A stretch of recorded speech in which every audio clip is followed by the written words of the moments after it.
सही बारे सारी कहा सारी तोरवरगा मोला भारी माया है कथा की संसार में सबके सारी है लेकिन सारी के ऊपर भारी माया हुआ है हाँ हाँ एक बात बता दो मैं जात हवे damehadi बाजार हमारा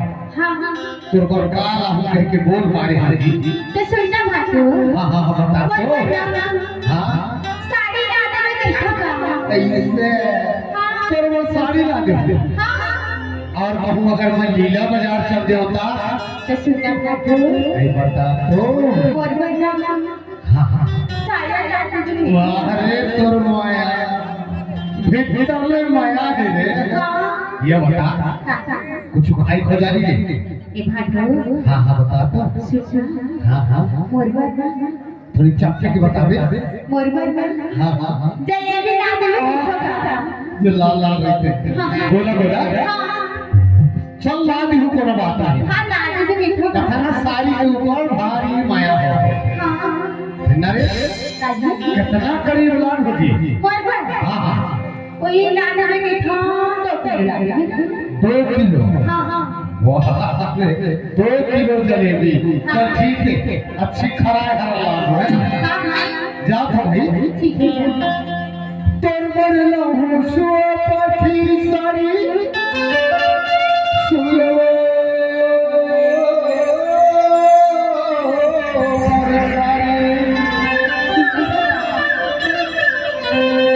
आई महू हमारा थोड़े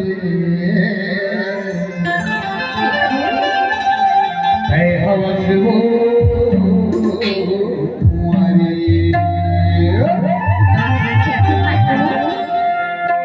चल जाता ना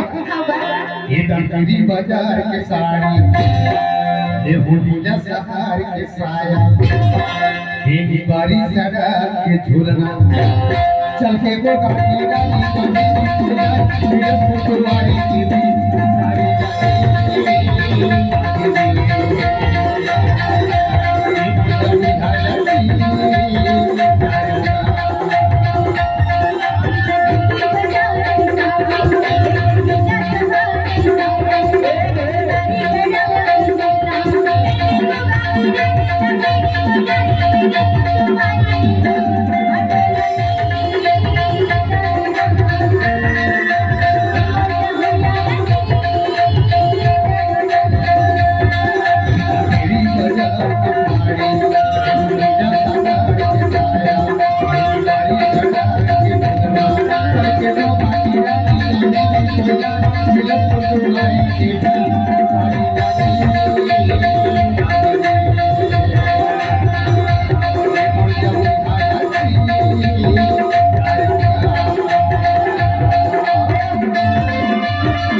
भारी काम बच गई ऐसा कापड़ के भाटो लेने का काम जाना था अरे जंगल रिठाड़ी माँ पानी पर है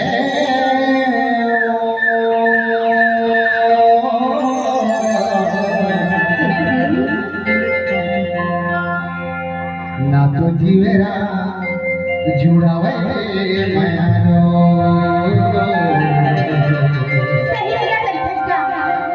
ना तो मनो मन कर चला गया तो मनो मन करे चला गया आज अब ना सुबह में हो जाए रिश्ता का तो कैसे करबो? कैसे? उठा ले चल के भेज दी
कुछ कहना है का? अरे मोरा कुछ कहना है का? कह दे भाई, कह दे जो भी मनमाई। बता ना। हाँ बता। गेहूं की रोटी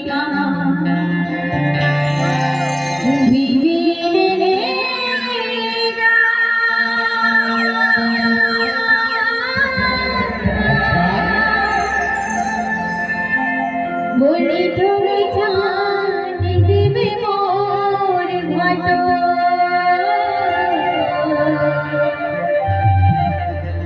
मोर जीवन में तारे चाया मोर जीवन में तारे चाया और तर मोरे माया बहुता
जीव ले ले और ना तो मैं का कर खोजा आमा की डार हलाओ कैसे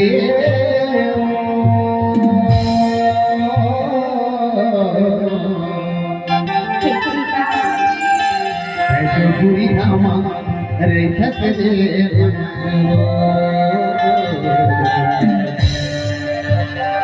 मैं बलाओ कैसे करे चाहे पक्का पक्का यानी हम बैठा मैं बनाऊं कैसे करे चल देखो कटवा चलते